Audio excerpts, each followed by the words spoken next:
अब हम एक बहुत ही इंटरेस्टिंग चैप्टर जिसका नाम है परम्यूटेशंस एंड कॉम्बिनेशंस चालू करने वाले हैं।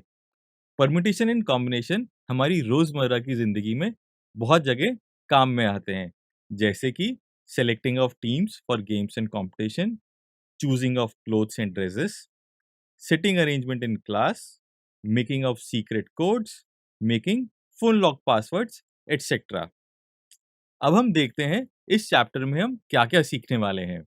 चलिए, अब हम एक एग्जाम्पल लेते हैं। हमें इंडियन क्रिकेट टीम के ये 15 प्लेयर्स दिए हैं।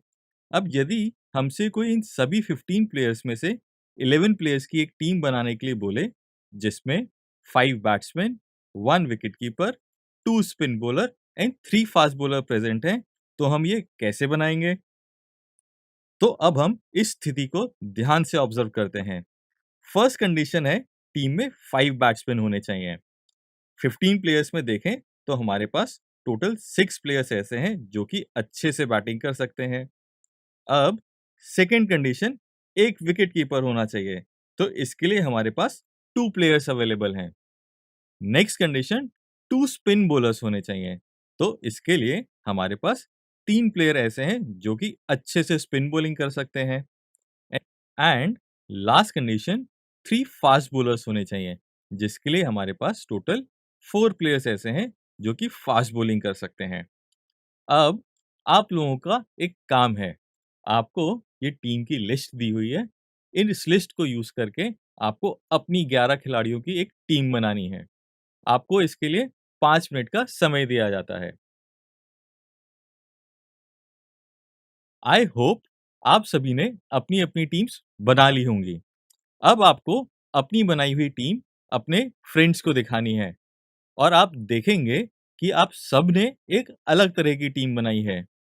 आप सोच सकते हैं टोटल कितनी अलग-अलग टीम्स बन सकती हैं? आपको जानकर आश्चर्य होगा, टोटल 144 डिफरेंट टीम्स बन सकती हैं।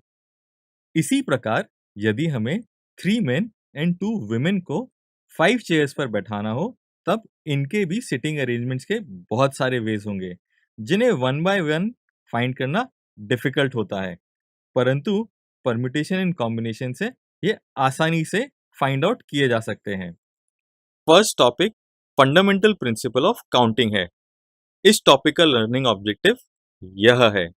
इस टॉपिक में हम काउंटिंग के एडिशन एंड मल्टीप्लिकेशन प्रिंसिपल के बारे में सीखेंगे तथा इसके साथ साथ हम जानेंगे कि फैक्टोरियल क्या होता है और इसे कैसे फाइंड आउट करते हैं। तो चलिए principle of addition and multiplication से स्टार्ट करते हैं। इसे हम कुछ एग्जाम्पल से समझते हैं। माना हमारे पास 3 पेन एंड 2 मार्कर्स हैं।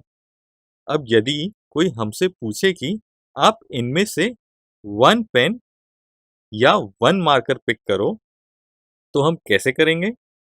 माना यह P1 पेन है, यह P2 पेन है, यह P3 पेन है और यह M1 मार्कर है तथा यह M2 मार्कर है।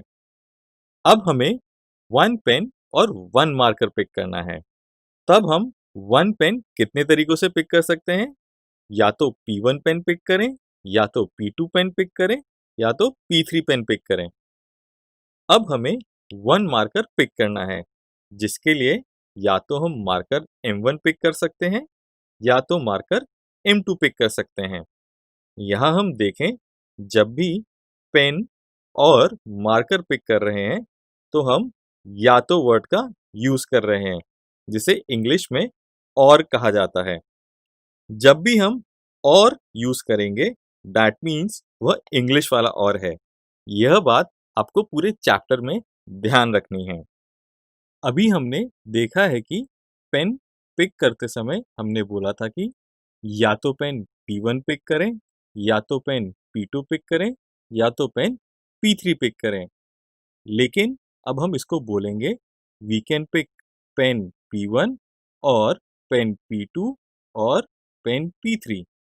इसी प्रकार मार्कर पिक करते समय हमने बोला था कि या तो मार्कर M1 पिक करें, या तो मार्कर M2 पिक करें। अब सिंस हम या तो को और से रिप्रेजेंट कर रहे हैं, तो हम इसको पढ़ेंगे, we can pick marker M1 और we can pick marker M2। यानी कि इस क्वेश्चन में हमें इन 5 आइटम्स में से 1 आइटम पिक करना है। अब या तो वो पेन हो सकता है या फिर मार्कर हो सकता है। तो हम कितने तरीकों से 1 आइटम पिक कर सकते हैं? या तो पेन P1 पिक कर सकते हैं, या तो पेन P2 पिक कर सकते हैं, या तो पेन P3 पिक कर सकते हैं, या फिर हम मार्कर M1 या तो मार्कर M2 पिक कर सकते हैं। यानी कि इनमें से हम एक आइटम टोटल 5 वे से पिक कर सकते हैं। अब हम इसे मैथमेटिकली समझते हैं। हमारे पास टोटल 3 पेन्स हैं, तो इनमें से कोई भी एक पेन 3 वेज में पिक कर सकते हैं। इसी प्रकार 2 मार्कर्स हैं, इनमें से एक मार्कर हम 2 वेज से पिक कर सकते हैं। Now we have to pick 1 pen और 1 मार्कर, जिसका आंसर हम पहले ही फाइंड कर चुके हैं कि 5 वेज है। सो मैथमेटिकली टोटल 5 वेज हमें तभी मिल सकते हैं जब हम 3 वेज इन 2 वेज को ऐड करेंगे। इसका मतलब हमें यहाँ 1 पेन और 1 मार्कर पिक करना था, तो हमने दोनों को पिक करने के अलग-अलग वेज फाइंड आउट करके उन्हें ऐड कर दिया है। तो हम यहाँ से कंक्लूजन निकालते हैं, जब भी हमें क्वेश्चन में और दे रखा होगा, तो हम और की जगह एडिशन यूज करेंगे। इसी को फंडामेंटल प्रिंसिपल ऑफ एडिशन कहते हैं। अब यदि हमसे पूछा जाए कि 1 पेन एंड 1 मार्कर पिक करने के टोटल कितने वेज होंगे, तब 1 पेन पिक करने के लिए हम पेन P1 और पेन P2 और पेन P3 पिक कर सकते हैं।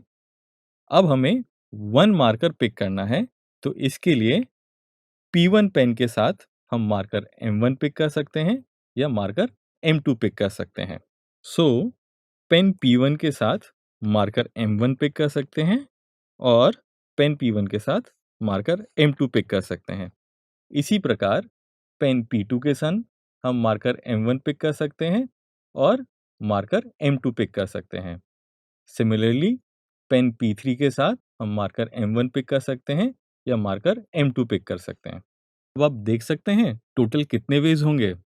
आप सबने सही सोचा, टोटल 6 वेज होंगे, जो कि हैं first is P1M1, second is P1M2, third is P2M1, fourth is P2M2, fifth is P3M1 and last is P3M2, जो कि और कुछ नहीं बल्कि 1 पेन पिक करने के टोटल वेज तथा 1 मार्कर पिक करने के टोटल वेज का मल्टीप्लिकेशन है। सो एंड मीन्स मल्टीप्लिकेशन तथा इसे फंडामेंटल प्रिंसिपल ऑफ मल्टीप्लिकेशन कहते हैं।